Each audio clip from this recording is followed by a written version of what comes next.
I used to be a great sleeper, and that really came in handy when my kids were little and they'd be crying at night, and I could just tell my wife I honestly did not hear them at all. And I was the kind of guy that could 8, 9, 10 hours easy without a problem. Then I turned 50. And things started to change. Sleep was just one of the issues, one of the challenges that I've had since I've turned 50. But in this video, I'm going to talk about 4 different things that I changed in my life to kind of optimize my biology to help me sleep better at night. And it has. And so it might be helpful for you. So let's get into it.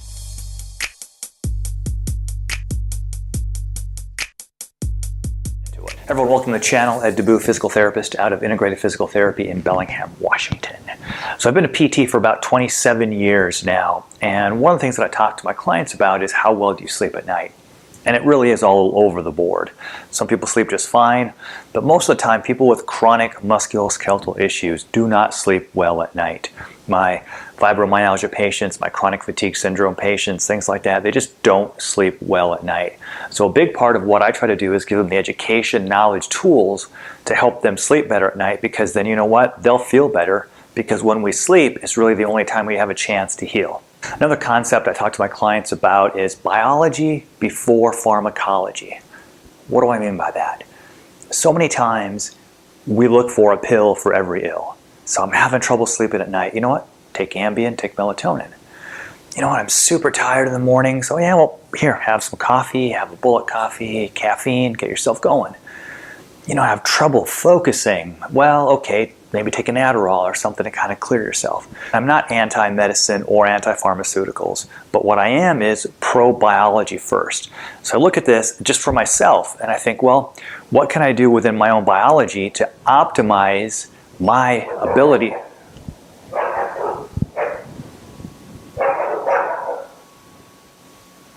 Romeo's making friends with the dog next door.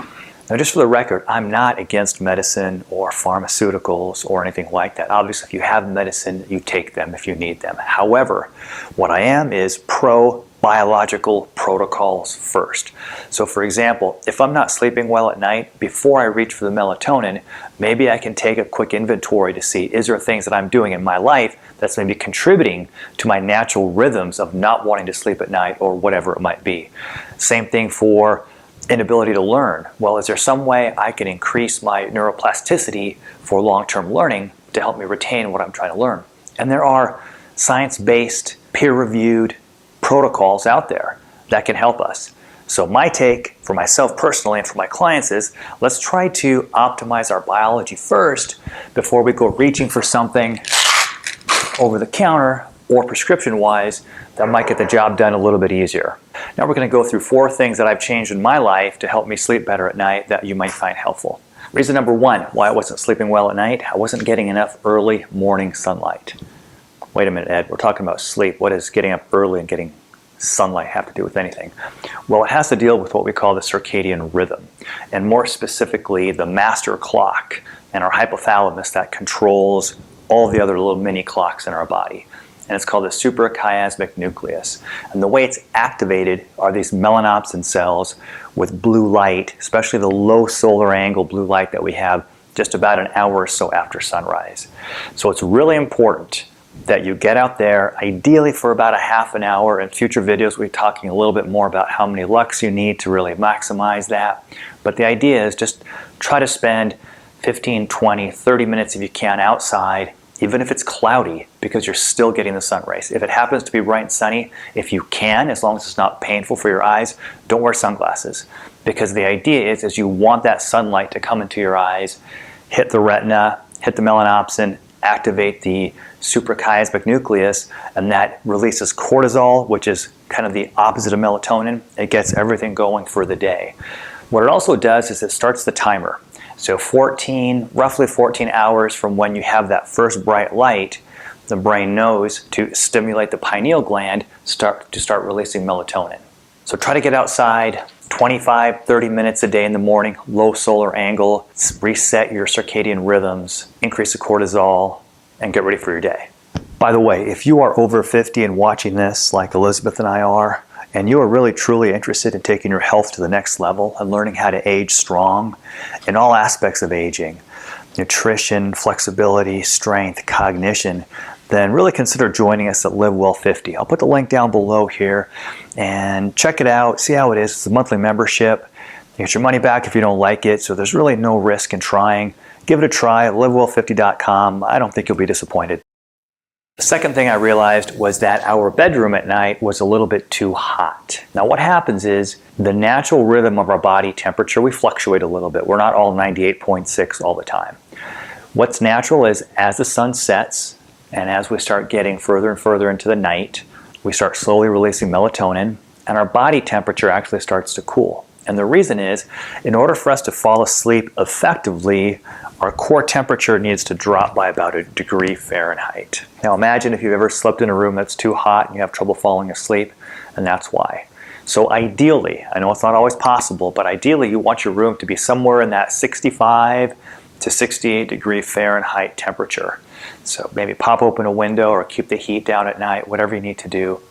Ideally, you want to go to bed a little bit cold. You want the skin to be just a little bit cold, and so you can cover up and then get warm. Because if you're already warm when you first get into bed, chances are after you're under the covers for a while, you're going to get warmer, and once again, getting too hot will wake us up. And if we've already been sleeping for a couple hours, there we go, we have trouble falling back asleep. So pop your window a little bit, keep your temperature down, 65 to 68, you'll sleep a little bit better at night. If you're finding the video helpful, please consider giving it a thumbs up, subscribing, and turn on your notifications so that you never miss another one of our videos. Third reason I wasn't sleeping so well at night, there was too much ambient light coming into our bedroom. Now, where our bedroom is situated, there's a bathroom right off there, and there's an outside street light. And they changed the light to this bright LED light that literally comes right in through the open window. Now you know why the window's open, to cool the room down. And so I had trouble sleeping at night. So if you have any ambient light in your room at all, I recommend sleeping with one of these iPads. It just kind of completely blocks it off. Make sure it's not too tight on there. But even the light from your alarm clock, sometimes from the chargers, there's enough ambient light in there that ideally it's still penetrating through the eyelids. So you want to have the room be as dark as possible, preferably with an iPad or eye cover if you can. Oh, by the way, if you wake up in the middle of the night, right, and you're a little stressed, you're not sure what time it is, don't look at your alarm clock. Now, because that'll you'll ruminate with it. The light from the alarm clock might actually slightly wake you up even more. So don't look at your alarm clock. If you go to the bathroom, don't turn your bright light on. Maybe have a night light, maybe take your phone with a flashlight or something, but you do not want that bright light at 2 o'clock, 3 o'clock in the morning, because just even that dose of bright light can sometimes trick the brain into thinking, oh, was that the light of the sun? Maybe I should wake up. And the last thing I was doing was sometimes having that late night snack. So, you know, you've had dinner, I don't know, 7, 8, you're done. Now it's about 10, 11, something like that. You have a little ice cream, maybe you have a glass of milk or hot chocolate, or maybe you have a handful of nuts because you're a little hungry. Bad idea, say no to that snack. And here's the reason why. Because the moment we ingest something, and it could be any type of food, we're firing up the kitchen again. We're getting the digestive system going again. So what that's going to do is it's actually going to bring blood to the GI tract, and it's actually going to increase your core temperature a little bit. And we've already said to maximize your sleep, you actually have to have a colder core temperature. So why would you do something that would actually have a tendency to increase your core temperature? In a perfect world, you're done eating, your kitchen is closed, mouth is shut, you're not having any alcohol, any drinks with calories, any food for about 3 hours before you go to bed.